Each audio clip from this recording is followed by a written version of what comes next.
Hello दोस्तों, मैं भीम कुमार, आपका अपना चैनल VW में आप सबका स्वागत है। चलिए दोस्तों, हम लोग अभी तक 8 भाग देख चुके हैं जो रे ऑप्टिक्स हम लोग पढ़ रहे थे। उसमें हम पिछले क्लास में जो भाग भाग 8 है उसमें हम लोग किसके बारे में देखे भाई? प्रकाश के अपवर्तन के बारे में देखे और उस वहाँ हम लोग अपवर्तनांक भी देखे। वहाँ भी क्या देखे भाई? अपवर्तनांक देखे और अपवर्तनांक का फॉर्मूला भी हम लोग वहाँ देख चुके हैं। अगर आप नहीं देखे हैं तो पिछले वाले वीडियो आप अवश्य देखें। उसके बाद हम लोग देखें इस पर न्यूमेरिकल अपवर्तनांक का जो फॉर्मूला होता है n equal to C by N, मतलब सी बाई जो मीडियम का जो स्पीड होगा सी बाई वी के रूप में हम लोग देखेंगे। तो उस पर आधारित हम यहाँ क्वेश्चन जो लिए हैं, जो सबसे इम्पोर्टेंट है, बिहार बोर्ड में भी पूछा जाता है और अदर एग्जामों में इसको पूछा जाता है, जो यहाँ से इम्पोर्टेंट क्वेश्चन होगा। तो चलिए पहले हम क्वेश्चन देखते हैं। जो क्वेश्चन क्या है, कांच का अपवर्तनांक 1.5 तथा जल का अपवर्तनांक 1.2 है तो है यदि प्रकाश की जल में चाल 2.25 × 10⁸ मीटर पर सेकेंड हो तो कांच में चाल क्या होगा? कांच में चाल क्या होगा? तो हम लोग पहले अपवर्तनांक का रेशियो देख लेते हैं। क्या देखते हैं भाई? अपवर्तनांक का रेशियो क्या होता है। तो यहाँ पूछा गया है, क्वेश्चन के अनुसार से यहाँ पूछा गया है, कांच का अपवर्तनांक हम लोग लिख सकते हैं G इक्वल टू कितना 1.5 और जल का अपवर्तनांक क्या लिख सकते हैं भाई? N equal to N omega into कितना 1.2 और जल में चाल कितना दिया हुआ भाई? Speed of water equal to कितना 2.25 × 10⁸ मीटर पर सेकेंड। निकालना क्या है भाई? Speed of glass. निकालना क्या है? Speed of glass. तो स्पीड ऑफ ग्लास क्या होगा? तो सबसे पहले हम लोग यहाँ रेशियो देखेंगे। जो रेशियो हम लोग लिए हैं इसमें वो कितने प्रकार के होते हैं और कैसे होते हैं। तो इसको अगर लिखना हो तो ग्लास को क्या करना है? बाहर और किसका? वाटर का बाद में। तो ग्लास का निकलना है, तो जिसका निकलना है उसका हम रेशियो यहाँ देख लेते हैं कितना होगा। अगर रेशियो में देखा जाए तो इसको लिखा जाता है, जिसको निकालना है उसको ऊपर और जिसका नहीं निकालना है उसको, जिसके सापेक्ष निकालना है तो उसकी क्या करेंगे भाई? नीचे। उसको क्या करेंगे भाई? नीचे। तो यहाँ अगर हम लोग देखा जाए तो ये किसके बराबर होता है भाई? ए speed of light in water और speed of light in glass. तो speed of light in glass Vg और अपन क्या हो जाएगा? Speed of water in light of water, तो क्या हो जाएगा? Vw। दोनों को हम लोग कंपेयर कर सकते हैं। कंपेयर अगर किया जाए तो क्या होगा? हमको क्या निकलना है? Vg निकलना है। तो Vg इक्वल टू क्या हो जाएगा भाई? Vg लिखा जाए तो इस तरह से V ओमेगा को इसके साथ मल्टीप्लाई किया जाएगा तो Ng upon N omega into कितना हो जाएगा भाई? Vw। क्या होगा? Vw।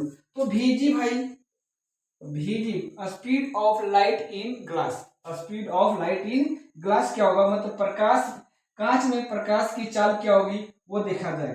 तो Vg तो निकालना है, Ng बताओ तो यहाँ कितना भाई? Ng कितना है? Ng दिया है 1.5 और Nw कितना दिया है? 2.5 इंटू 2.25 कितना से V ओमेगा कितना 2.25 × 10⁸ मीटर है। तो इस तरह से हम लोग इसको अगर दशमलव से दशमलव काट दें तो कितना हो जाएगा भाई? ये 1.15 बटा कितना? ये 15/12, मतलब इसको काट दें तो 5 3 जा 15 और 4 3 जा 12। तो इस तरह से हम लोग लिख सकते हैं 5 × 2.25 × 10⁸ मीटर। अगर इसको हम लोग भाग दे दें तो भाग दे देंगे तो लगभग कितना आ जाएगा भाई? अगर लगभग भाग दे तो ये लगभग कितना हो जाएगा? 1.95 × 10⁻⁸ कितना 8 मीटर पर सेकेंड। कितना हो जाएगा? 8 मीटर पर सेकेंड हो जाएगा। तो स्पीड किसमें है भाई? ग्लास में प्रकाश की चाल कितनी होगी? 1.95 × 10⁻⁸ कितना 8 मीटर पर सेकेंड। लगभग इसको लिखा जाता है लगभग किसके बराबर भाई? लगभग 2 × 10⁸ मीटर पर सेकेंड। 2 × 10⁻⁸ कितना 8 मीटर पर सेकेंड बोला जाता है। जो स्पीड ऑफ लाइट किसमें है भाई?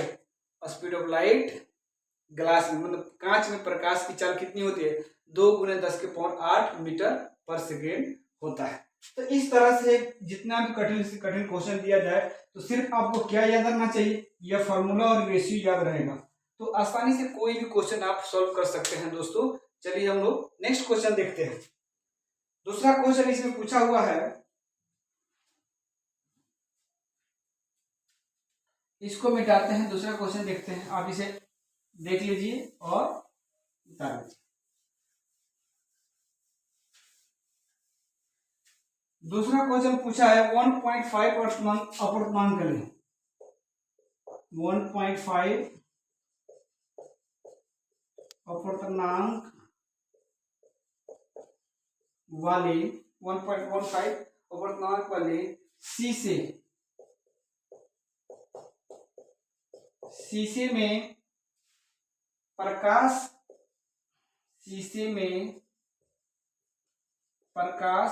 का वेग कितना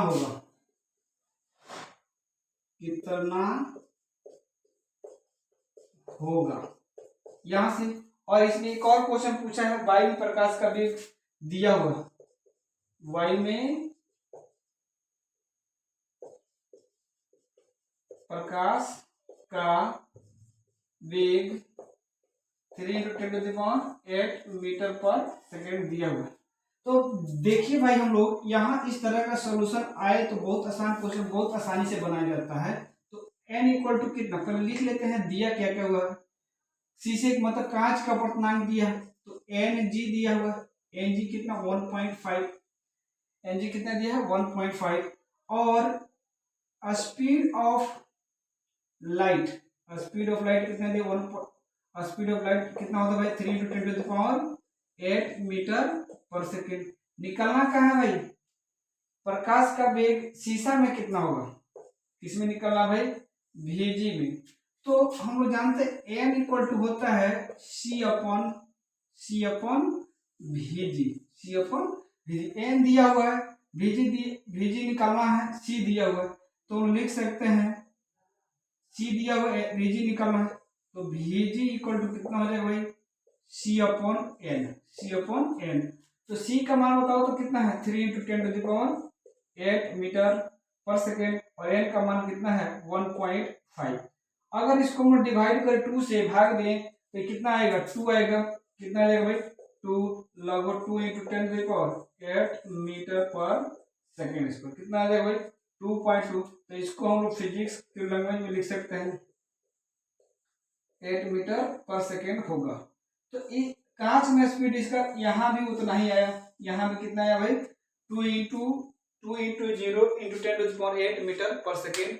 इस तरह से बहुत सारा क्वेश्चन हम लोग सॉल्व कर सकते हैं, सिर्फ आपको यह फॉर्मूला याद रहना चाहिए। यह फॉर्मूला n इक्वल टू कितना, अपूर्णांक निकालने का फॉर्मूला है, किसी भी मीडियम का अपूर्णांक स्पीड पता रहे और इसको हम लोग निकाल सकते हैं।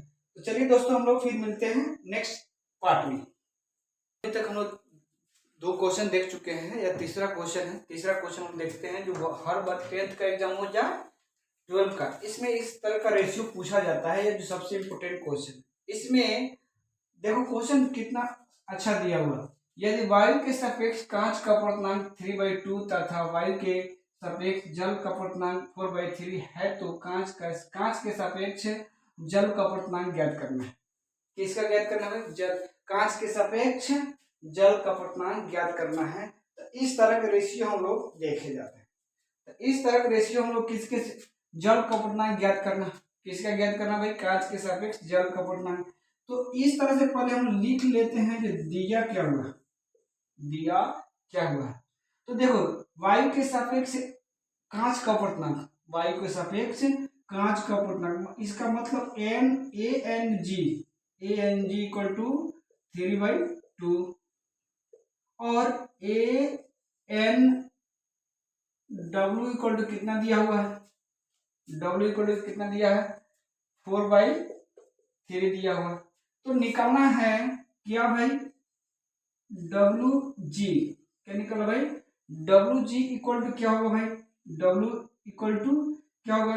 तो यहाँ इस रेशियो को अगर हम लोग देखें, इस रेशियो को हम देखें तो किस तरह होगा, यहां लिखा जाएगा ए एन जी, मतलब क्या लिखा जाएगा ए एन जी अपॉन क्या होगा भाई ए एन डब्ल्यू, क्या होगा ए एन डब्ल्यू।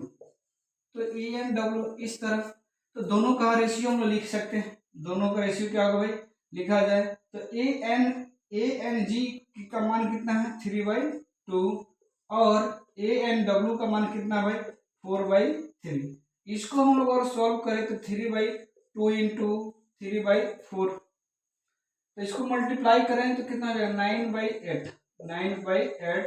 तो यह अनुपात होगा किसका भाई, यह किसका होगा जल का अपर्तनांक हो जाएगा, कितना हो जाएगा भाई जल का अपर्तनांक डब्ल्यू जी इक्वल टू कितना 9/8 होगा, W by G equal to 9/8 होगा, जो हर एग्जाम में पूछा जाता है। क्या होता है दोस्तों, इसका मान हर एग्जाम में पूछा जाता है, आप आसानी से इसको इस तरह सॉल्व कर सकते हैं, सिर्फ आपको फॉर्मूला याद रहना चाहिए। ठीक है दोस्तों, मिलते हैं हम लोग नेक्स्ट वीडियो में, देखिए और चैनल को सब्सक्राइब करें।